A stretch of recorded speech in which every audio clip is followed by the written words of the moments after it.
My name is Nora, 31 years old, and I've been keeping the biggest secret of my life for 2 years. I sat at my sister Emma's wedding rehearsal dinner in an upscale Boston restaurant, watching Mom stand with her champagne glass raised. The crystal chandeliers cast golden light on 60 expectant faces. She smiled at Emma, then turned to me with that familiar look of disappointment. "Your sister's wedding will be perfect. When's yours?" I smiled calmly and stood. It already happened. Before I continue this story, I'd love to know where you're watching from today. Please hit that like button and subscribe if you want to hear how I managed to keep my marriage secret from my entire family for 2 whole years. Growing up in the Whitmore family meant living under a microscope of expectations and constant comparisons. Our father, Richard Whitmore, built his investment firm from the ground up, transforming it into one of Boston's most prestigious financial institutions. Mother Catherine came from old money and spent her days maintaining our family's social standing through charity galas, country club luncheons, and an endless parade of society events. Emma was born to fit this world perfectly. At 28, she embodied everything our parents dreamed of in a daughter. Harvard Law graduate junior partner at a prestigious firm, engaged to Brad Sterling, whose family owned half of downtown Boston's commercial real estate. Her blonde hair always fell in perfect waves, her designer suits never wrinkled, and her smile could light up any boardroom or ballroom with equal grace. Then there was me, 3 years older, and somehow always 3 steps behind in my parents' eyes. While Emma collected academic trophies, I collected paint under my fingernails. When she made law review, I was teaching art to third graders at an underfunded public school in Dorchester. Her debutante ball had been the social event of the season. My first art exhibition, held in a converted warehouse, attracted what Mother called those bohemian types, and what I called my real friends. The comparison started early and never stopped. At age 10, Emma's piano recital at the Boston Symphony Hall earned standing ovations. My interpretive painting of the same classical piece earned confused looks and Mother's tight-lipped smile that meant we'd discuss this later. In high school, Emma dated the captain of the lacrosse team from Phillips Academy. I dated a drummer from a local band who wrote poetry and wore secondhand leather jackets. That relationship ended when Father threatened to cut off my college fund. College brought temporary relief. At Sarah Lawrence, I found my tribe among other artists and free spirits who understood that success meant more than stock portfolios and social climbing. I studied art education, fell in love with teaching, and discovered I had a gift for helping children express themselves through creativity. But every holiday return home reminded me I was the family's gentle disappointment, the one who could have been so much more if only I'd applied myself properly. The pressure intensified after graduation. While Emma clerked for a federal judge, I took that teaching position in Dorchester. The salary barely covered my student loans and rent for a tiny apartment in Somerville, but the joy on my students' faces when they created something beautiful made every struggle worthwhile. My parents, however, saw only wasted potential.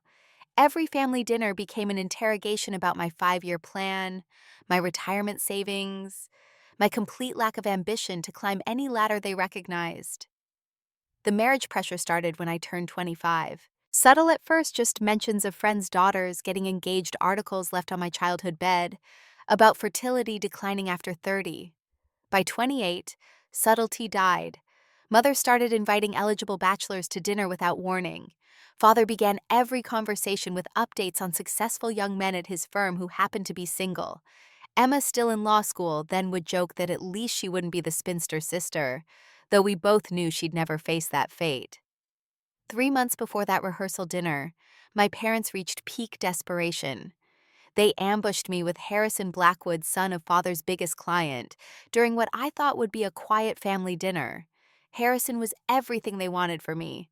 35 Harvard MBA, worked in private equity, owned a brownstone on Beacon Hill, and came from a family whose American roots traced back to the Mayflower. He was also pompous dismissive of my career, and spent the entire evening explaining how his future wife would obviously stop working to focus on their household and social obligations.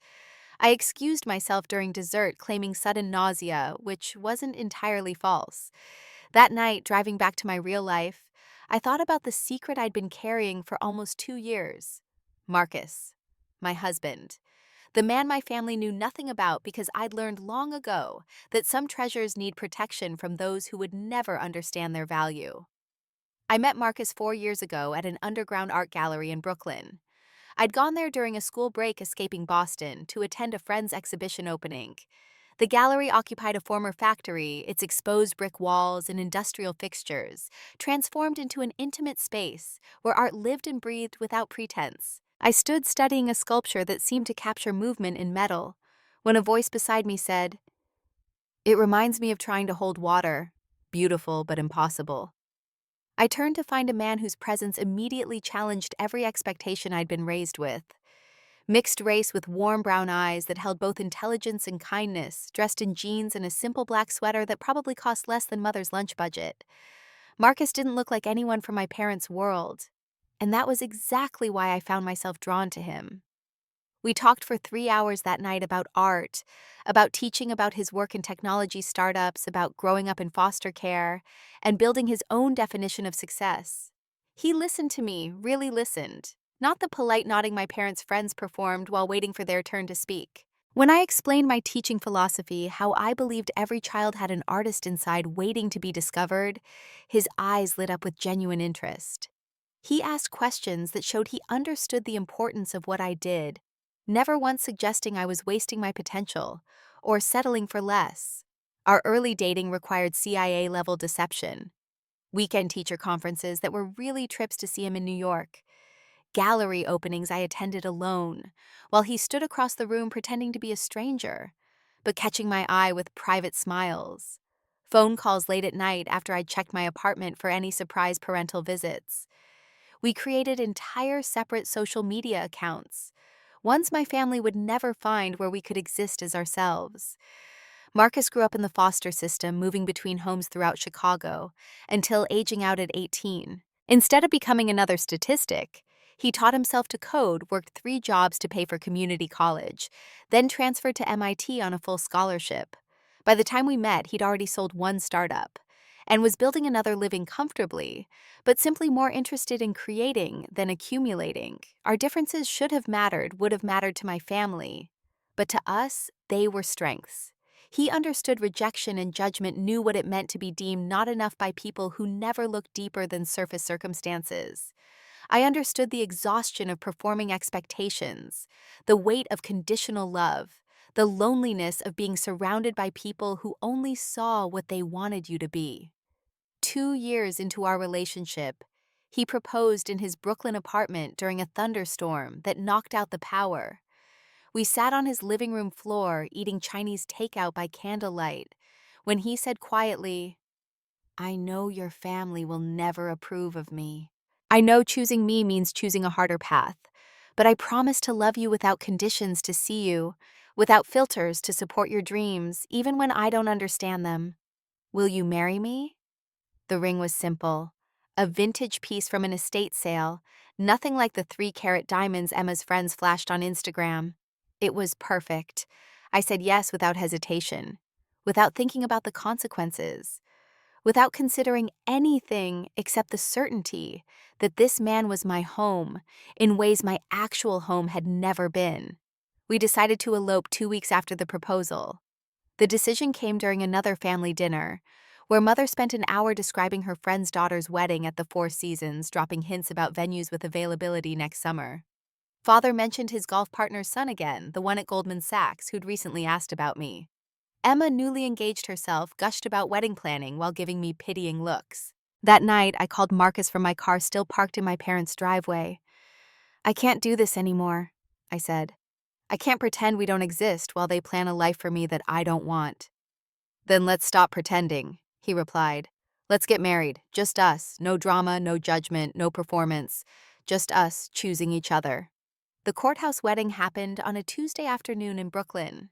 Marcus's best friend James served as one witness, and my art mentor Helen, the only person in Boston who knew about Marcus, drove down to be the second. Helen was 73, had been married to a woman for 40 years when it wasn't legal, and understood the weight of living authentically in a world that demanded conformity. I wore a simple cream dress from a vintage shop, carried a bouquet of wildflowers from the corner bodega, and felt more beautiful than I ever had in the designer gowns Mother dragged me to try on for charity galas. Marcus wore the one suit he owned, the one he'd bought for startup pitch meetings, and looked at me like I was his entire universe. The ceremony lasted 15 minutes. The judge, a kind woman with silver hair and knowing eyes, spoke about commitment being a choice we make daily, not a performance we give once. When Marcus kissed me officially my husband, I felt a completeness I'd never known existed. No cathedral ceiling, no string quartet, no 300 guests could have made that moment more perfect. We celebrated at a tiny Ethiopian restaurant near the courthouse, just the four of us toasting with honey wine and sharing stories until the place closed. James talked about meeting Marcus in a coding boot camp, how Marcus tutored half their class for free, because he believed everyone deserved a chance. Helen shared her own secret wedding story, how she and her wife Patricia created a life together when the world insisted they didn't exist. That night in Marcus's apartment that was now ours legally, if not publicly, we lay in bed mapping out our double life. I would keep my apartment in Somerville as a decoy, but spend most nights in Brooklyn. We opened a joint bank account under my maiden name, started building our savings planning for a future that existed completely outside my family's knowledge. The secret keeping became an art form. I installed a doorbell camera at my Somerville place to warn of surprise visits. We developed code words for public situations where we might encounter each other. I became an expert at changing clothes and personas on the train between Boston and New York, shedding my family's expectations at South Station, and becoming myself again by the time I reached Penn.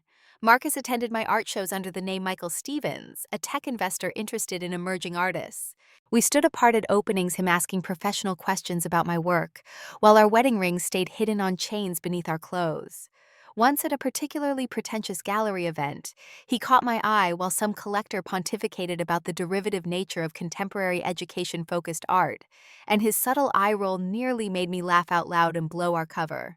The close calls came frequently. Mother appeared at my Somerville apartment one Saturday morning, using the spare key I'd foolishly given her years ago. I'd spent the night in Brooklyn, but thankfully had left enough mess in Somerville to make it look lived in. She criticized my housekeeping while I stood there in yesterday's clothes, having rushed back on the earliest train after Marcus saw her arrival on our doorbell camera. Another time we ran into Father's business partner at a restaurant in Manhattan. Marcus smoothly introduced himself as a colleague from a teaching conference, explaining our dinner as a coincidental meeting of two Bostonians in the big city. The lie came so easily, it scared me, but not as much as the thought of my father's reaction to the truth.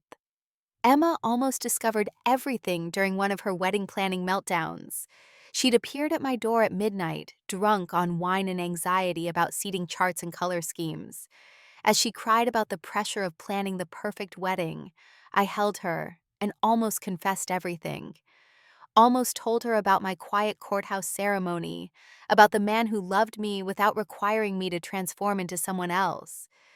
But then she said, "At least you don't have to deal with this circus yet." And I swallowed my truth once more.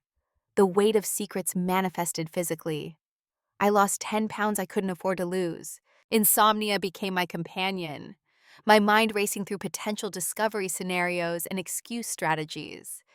I started seeing a therapist, Dr. Kim, telling her everything except the secret marriage focusing, instead on family dynamics and the pressure to conform. She prescribed meditation and boundary setting, not knowing I'd already set the ultimate boundary, just invisibly. Marcus bore the burden differently, but equally. He watched me leave for family events alone, knowing he should be beside me. He listened to my stories about my parents' latest matchmaking attempts, their casual dismissal of my career, their constant comparisons to Emma, and I could see the effort it took not to drive to Boston and defend me. His startup success continued growing, but he couldn't share his victories with his wife publicly, couldn't post photos of our life together, couldn't even wear his wedding ring to investor meetings in case someone connected us. We created our own traditions to counterbalance the secrecy. Sunday mornings in Prospect Park, where we could walk freely as a couple among strangers. cooking elaborate dinners in our kitchen recipes from the cultures that had shaped us, neither of which would ever appear at a Whitmore family gathering. Video calls during family events, where he'd be just out of frame making faces to help me survive another round of interrogation about my romantic prospects. 6 months before Emma's wedding, the pressure became almost unbearable. With her nuptials approaching, my single status became the family's favorite conversation topic. Every interaction included some reference to my biological clock, my stubborn independence, my refusal to be reasonable about my future. Mother launched what I privately called the marriage campaign with military precision. She compiled a roster of eligible bachelors that read like a Fortune 500 directory. Every week brought a new ambush, a new family friend's son who just happened to drop by during Sunday dinner. Investment bankers, lawyers, doctors, even a senator's aide all paraded through our Beacon Hill home like contestants in a game show I never agreed to play. She started sending me articles about egg freezing with highlighted passages about declining fertility after 35. Links to matchmaking services that catered to professional women ready for commitment appeared in my inbox daily. She even signed me up for a charity auction where eligible ladies were bid on for dates, though I managed to get mysteriously food poisoned the night before that particular humiliation. Father's disappointment took a quieter but deeper form. He'd pull me aside after dinners, speaking in the soft voice he used for difficult business negotiations. "Nora, you're not getting younger. Your mother and I won't be around forever. We just want to see you settled secure." Is that so much to ask? The guilt was masterful, making my independence seem like selfishness, my happiness without their prescribed path feel like betrayal. Emma, deep in wedding planning bliss, became unintentionally cruel. Every fitting, every vendor meeting, every planning session included comments about my future hypothetical wedding. "You should remember this for when it's your turn," she'd say, as if my turn was both inevitable and overdue. She designated me maid of honor with jokes about professional bridesmaids and always being on the supporting side of weddings. The dress fittings were particularly torturous. Standing in boutiques, surrounded by tulle and satin, listening to Mother tell the consultants about Emma's perfect match, while lamenting that her older daughter was still searching. The consultants would give me sympathetic looks, sometimes offering stories about cousins or friends who found love late in life as if 31 was ancient. I'd stand there in my bridesmaid dress wedding ring hidden on its chain beneath the fabric, smiling until my face ached. Venue tours brought fresh hell. Emma insisted I accompany her to every location for sisterly bonding. We visited country clubs, historic mansions, seaside resorts, each more elaborate than the last. At every stop, Mother would mention they also had smaller spaces, perfect for more intimate gatherings, with meaningful looks in my direction. The wedding coordinators would discreetly slip me business cards whispering that they'd love to help when my time came. The cake tasting should have been enjoyable, but even sugar couldn't sweeten the experience. The baker, an effusive woman who'd known our family for decades, kept asking about my romantic life between fondant samples. "Such a pretty girl," she said, patting my hand. "The right man just hasn't found you yet." Emma laughed, suggesting we save the top tier for my wedding, whenever that might be. Throughout this torture, Marcus remained my anchor. Every night we'd video call him in our Brooklyn apartment, me and my Somerville decoy. He'd listen to the day's humiliations, never pushing me to reveal our marriage before I was ready. "They don't deserve to know us," he'd say. "Not until you decide they do." His patience seemed infinite, but I could see the toll in small ways. The apartment he decorated with photos of us then had to hide them whenever anyone visited. The startup celebration, where everyone brought their partners except him. The investor who kept trying to set him up with his daughter, not knowing Marcus went home to a wife every night. We started planning our revelation like a military operation. Marcus suggested we wait until after Emma's wedding, not to steal her spotlight. I agreed, partly from kindness to my sister, mostly from cowardice about facing the storm. We discussed strategies, practiced responses to anticipated reactions, even role-played potential confrontations. My therapy sessions with Dr. Kim became survival training. Without revealing the marriage, I worked on setting boundaries, managing guilt, and recognizing that I wasn't responsible for my family's emotional reactions to my choices. She helped me see how I'd been trained from birth to prioritize their approval over my own happiness, how revolutionary it was to choose differently. The physical symptoms worsened as the wedding approached.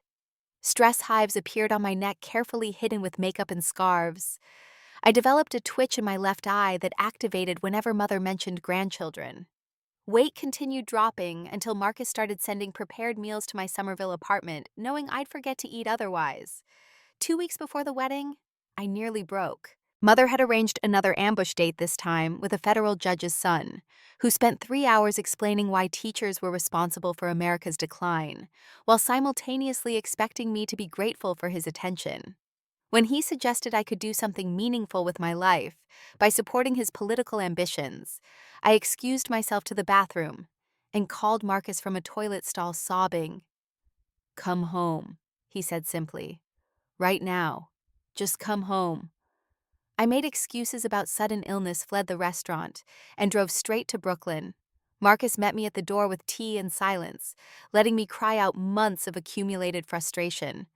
We spent that weekend pretending the world beyond our apartment didn't exist, cooking together, watching old movies, remembering why we'd chosen each other over everything else. The irony wasn't lost on me. While helping Emma plan her 300-guest extravaganza, I treasured memories of our 15-minute courthouse ceremony. While she stressed about seating charts and centerpieces, I remembered our Ethiopian restaurant reception with 4 people who truly mattered. While my family pitied my single status, I went home to a man who knew every scar on my soul and loved me not despite them, but because they'd shaped me into who I was. The morning of the rehearsal dinner, I woke in our Brooklyn apartment to sunlight streaming through windows and the smell of Marcus making French toast. He'd taken the day off knowing I'd need the calm before the storm. We ate breakfast in bed, not talking about the evening ahead, just existing in our bubble a little longer. "You don't have to tell them today," he said, while I dressed in the outfit I'd chosen weeks ago. A navy dress elegant enough for Mother's standards, but simple enough to feel like myself. Around my neck, hidden beneath the neckline, hung my wedding ring on its white gold chain.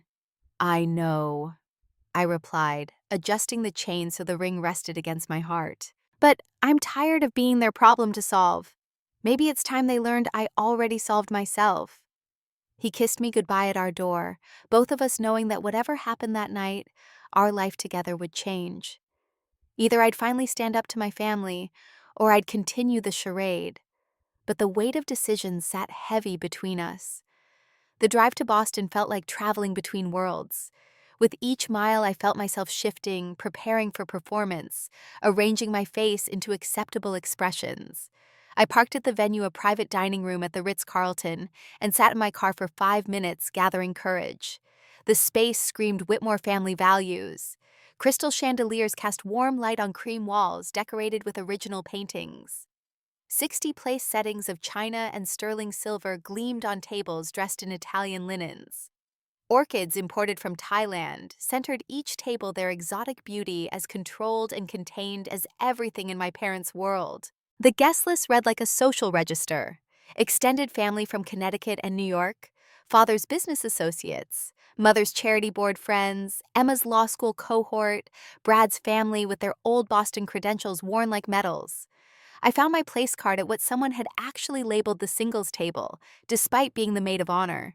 The message was clear: even in celebration, I was the problem needing solution. Pre-dinner cocktails meant fielding the usual interrogation disguised as concern. Great Aunt Martha, 83, and still sharp as her judgment, cornered me near the bar. "Such a shame, dear. You were always so pretty. Perhaps you're too picky." In my day, we understood that perfect wasn't the goal, partnership was. Father's golf buddy, Walter Prescott, approached with his nephew in tow, an accountant who looked like he'd been born in a Brooks Brothers suit. "Nora, you remember Timothy. He's just made partner at Ernst & Young. Recently divorced, but ready to move forward." Timothy smiled blandly while evaluating me like a balance sheet. Emma's law school friends circled like well-dressed vultures, their engagement rings catching light as they patted my arm sympathetically. "Don't worry," one offered. "My cousin met someone at 35 and they're reasonably happy. There's still hope." Brad's mother, Eleanor Sterling, a woman who considered emotion a character flaw, pulled me aside with surgical precision. "Dear, have you considered that perhaps your standards need adjusting? Not everyone can have what Emma has. Sometimes we must be realistic about our market value. Through it all, I smiled, nodded, deflected with practiced ease. Inside, my phone vibrated with texts from Marcus. You're stronger than their expectations. Remember who you really are. I love you. Each message was a lifeline keeping me anchored to my real life. Mother moved through the crowd like a general reviewing troops, checking every detail, ensuring perfection.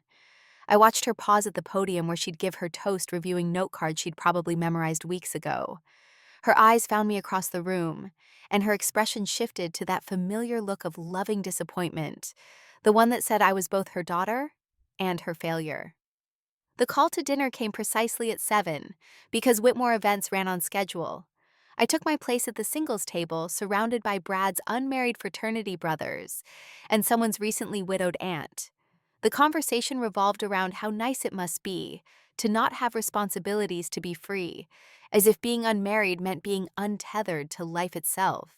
During the salad course, Brad's fraternity brother, clearly drunk, already leaned too close and suggested we could have fun later if I was interested in not going home alone. I declined with a politeness that took enormous effort, thinking of Marcus at home, probably working but really waiting for updates.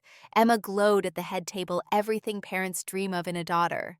Brad beside her looked satisfied, like he'd acquired a particularly valuable asset.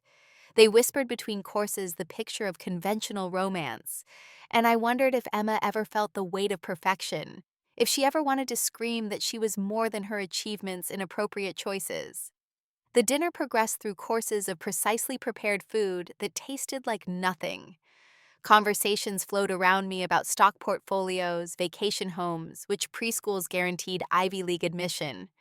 I contributed just enough to avoid attention, checking my phone under the table, where Marcus had sent a photo of himself holding our cat, both making silly faces. The contrast between that genuine joy and this performed elegance almost made me laugh out loud. As dessert plates were cleared and champagne flutes refilled, Mother rose from her seat.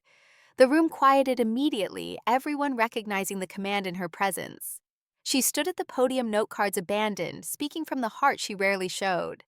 Family and friends, she began, her voice carrying the authority of someone used to being heard.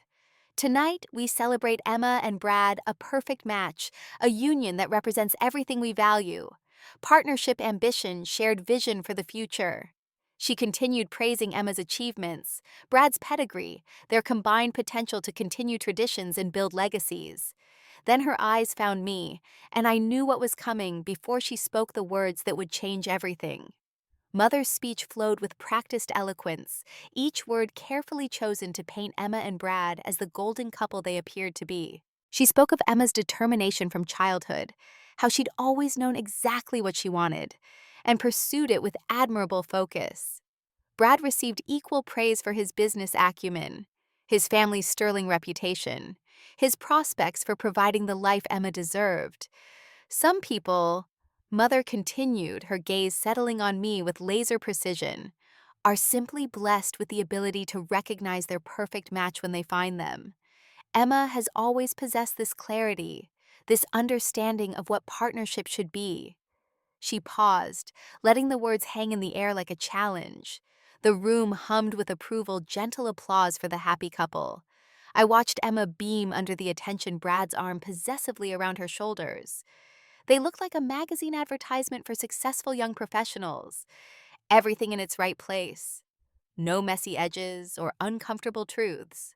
Of course, Mother said, her tone shifting to something between sympathy and frustration. We all develop at different paces. Not everyone finds their path as clearly as Emma has.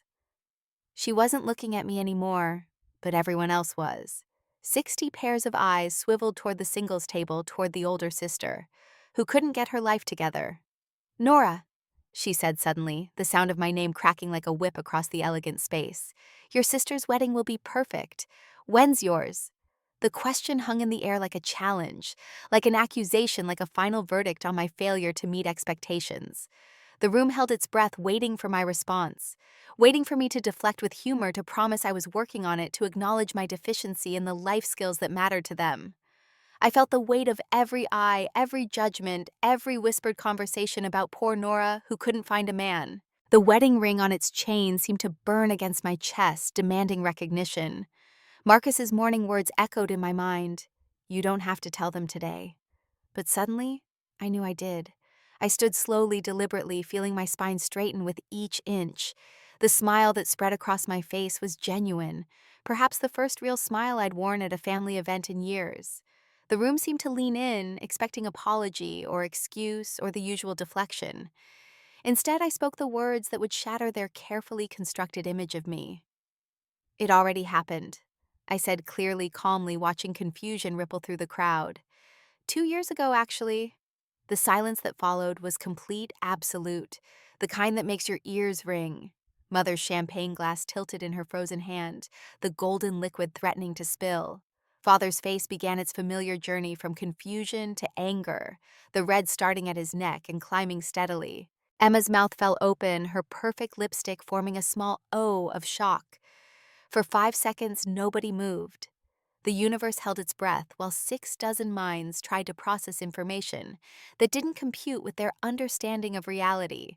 The poor single sister, the family problem, the one who needed help finding a suitable match was already married. Mother recovered first, her breeding demanding she maintain composure even in crisis. "What? What do you mean?" Her voice cracked slightly, the only indication of her internal earthquake. "I mean," I said, surprising myself with the steadiness of my voice, "that I married the love of my life 2 years ago. His name is Marcus." The explosion was immediate and overwhelming. 60 voices erupted at once, questions and accusations flying like shrapnel. "How could you not tell us?" came from Aunt Patricia. "This is Emma's moment," shouted Brad's mother. "Who is this man?" demanded Uncle Richard. "Is this a joke?" pleaded Emma, through sudden tears. Father's voice cut through the chaos with the authority of someone accustomed to boardroom battles. "This is unacceptable, Nora. A secret marriage. Have you lost your mind?" Emma stood shakily, bridal tears threatening her carefully applied makeup. "I'm your sister. How could you? How could you not tell me?" Her voice broke on the last word, genuine hurt breaking through her perfect facade. "I wanted something that was just mine," I said, maintaining my calm while chaos swirled around me. "Something that existed without committee approval, without performance reviews, without being measured against anyone else's standards." "But we're your family." Mother's composure finally cracked completely. 2 years. You've been lying to us for 2 years. "I've been protecting something precious for 2 years," I corrected. "There's a difference." The questions came rapid fire. Who was he? What did he do? Where was he from? Where did we live? How did we meet? Why the secrecy? Each question felt like an interrogation demanding I justify my choices, prove my marriage worthy of existence. "Marcus is a tech entrepreneur," I said, offering breadcrumbs of truth. "He's brilliant, kind, and sees me for exactly who I am, not who you think I should be." "What's his last name?" Father demanded. "What's his family background?" "His last name is Turner," I replied, watching Father immediately pull out his phone, probably to run a background check. "He doesn't have a family background you'd recognize. He built himself from nothing, which apparently is a foreign concept here." Mother tried manipulation, her favorite tool. "You've ruined your sister's special weekend. This attention should be on Emma, not your deception." "You asked a question," I responded evenly. I answered honestly. If you didn't want the truth, you shouldn't have asked. Emma's accusation cut deeper than the others. "You're just jealous of my wedding.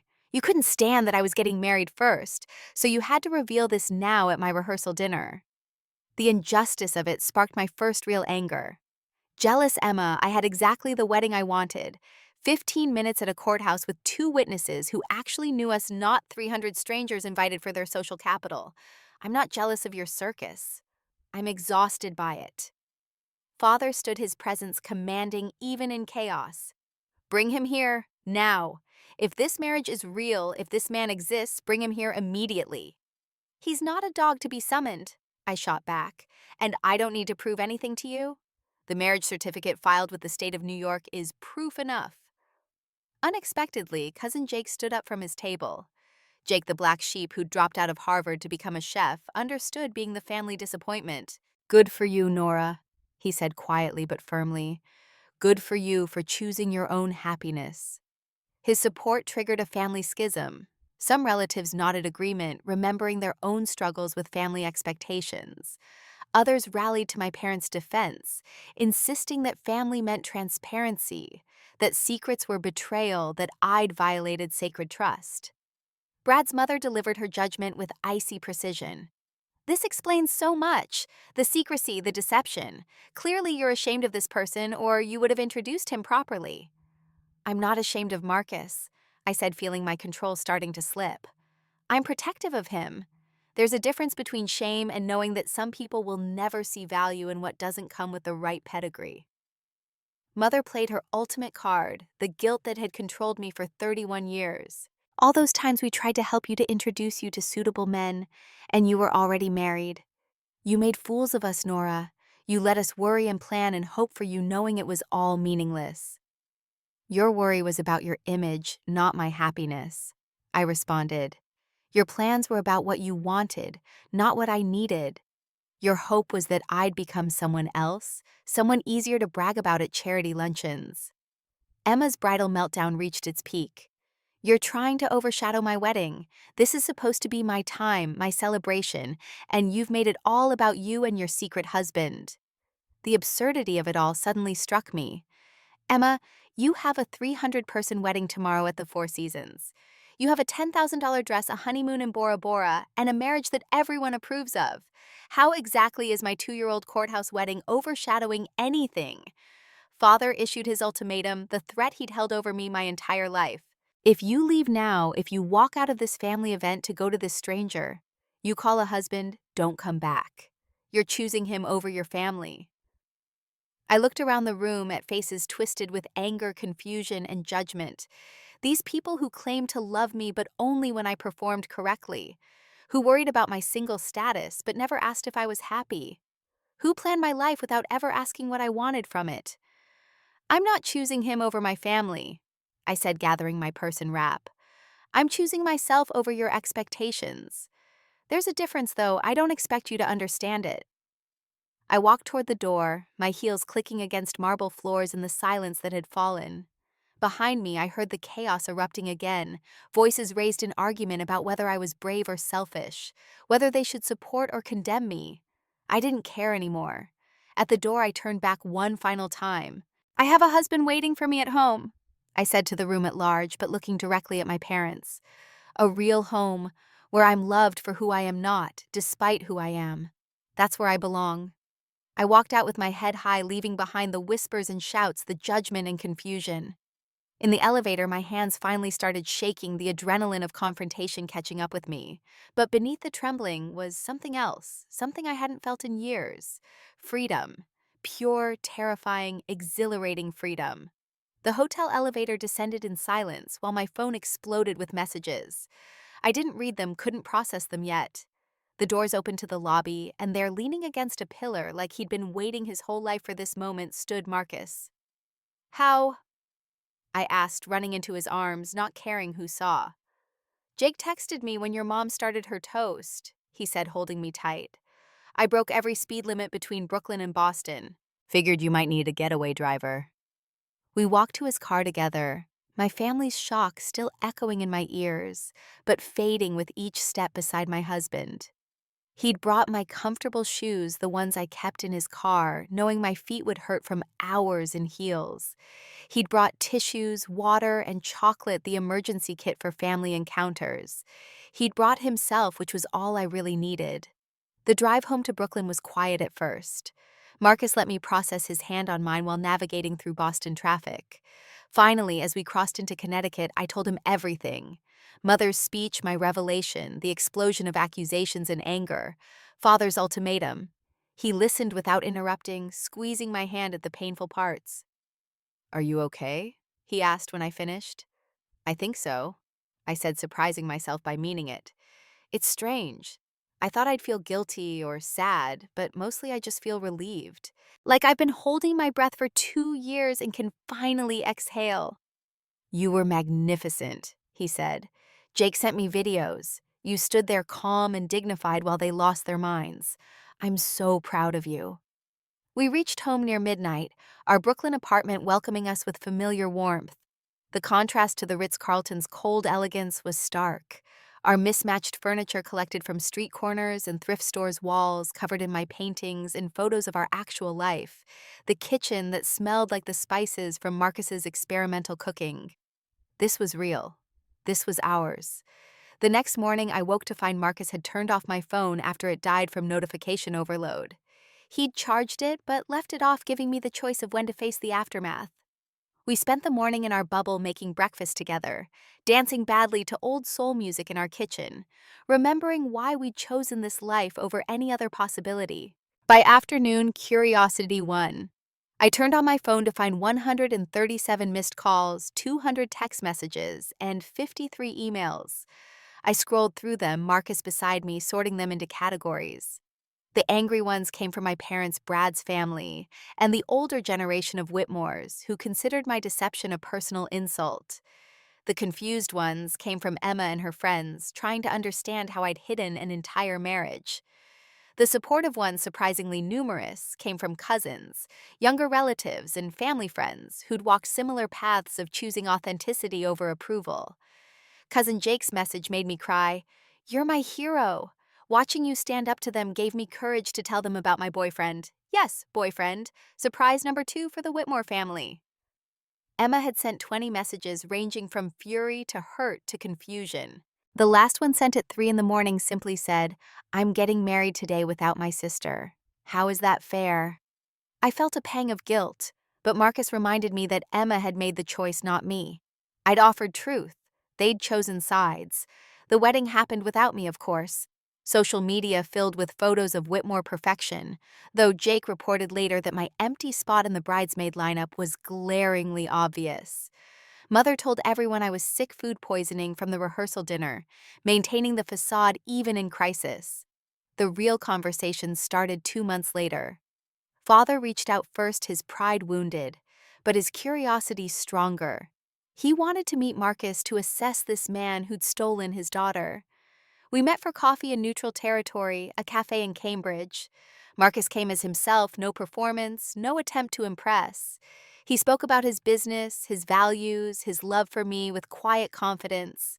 I watched Father's face shift from suspicion to surprise, to something approaching respect.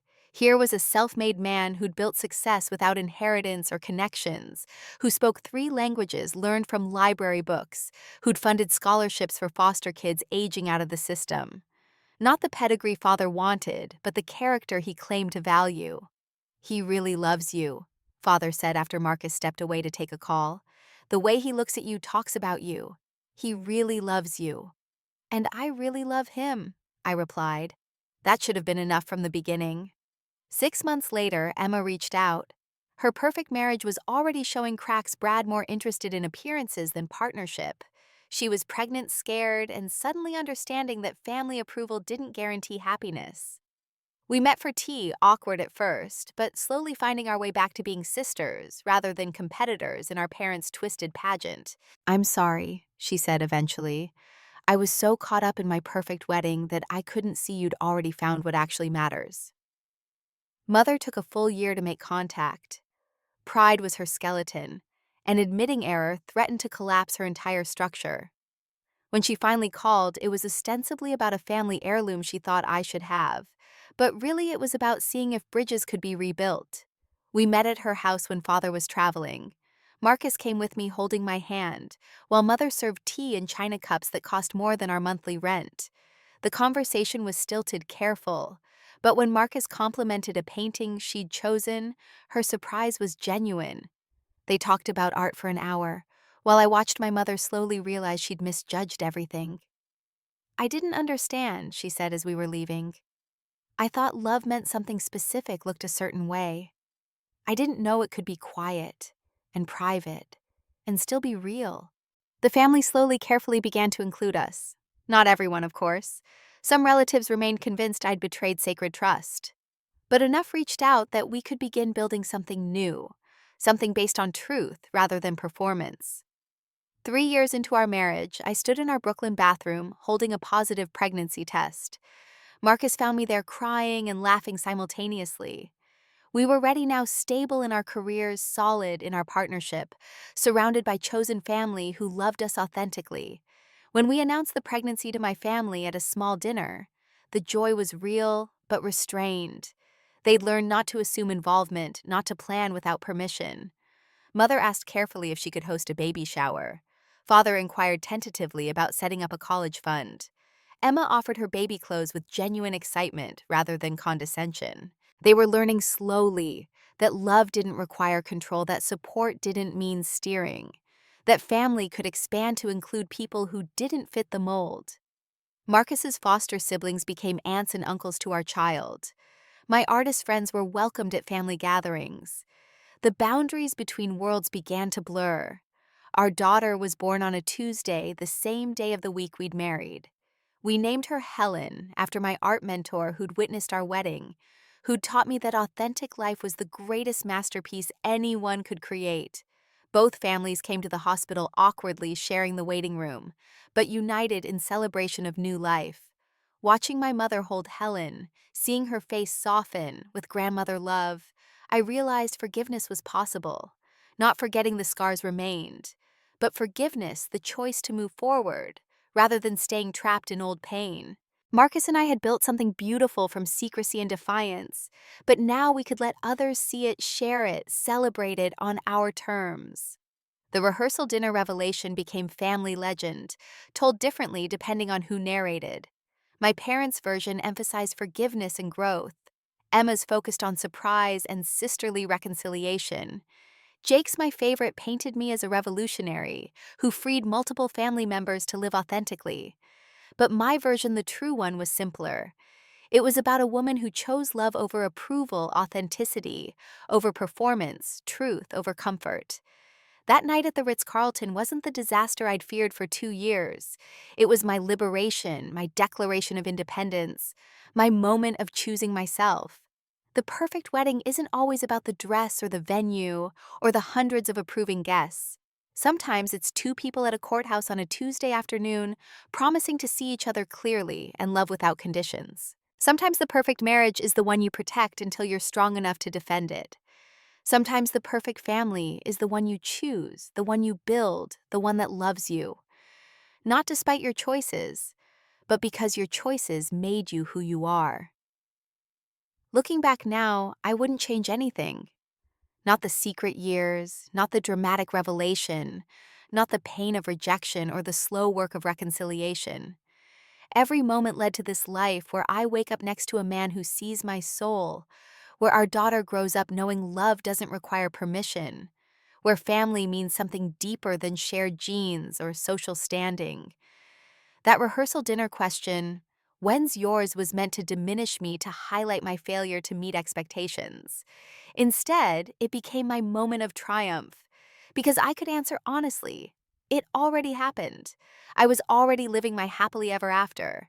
I just hadn't needed their approval to begin it. The most profound lesson from all of this: you cannot live your life seeking approval from people who will only approve of a version of you that isn't really you. Authentic happiness threatens those who've built their lives on performance and pretense.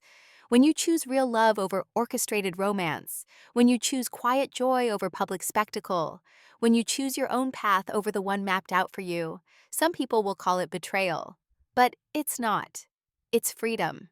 And freedom, I learned that night in Boston, sometimes begins with 3 simple words: it already happened. What moment in your own life have you chosen authenticity over approval? Have you ever had to stand up to family expectations to live your truth? I'd love to hear your stories in the comments below. If this story resonated with you, please hit that like button and subscribe for more real-life stories about choosing courage over comfort. Share this with someone who might need to hear that their choices are valid, even if their family doesn't understand them yet. Thank you for listening to my journey, and remember, the best time to choose yourself is always right now. May you find the courage to live your truth, whatever that looks like, whoever disapproves. Your authentic life is waiting, and it's more beautiful than any performance could ever be.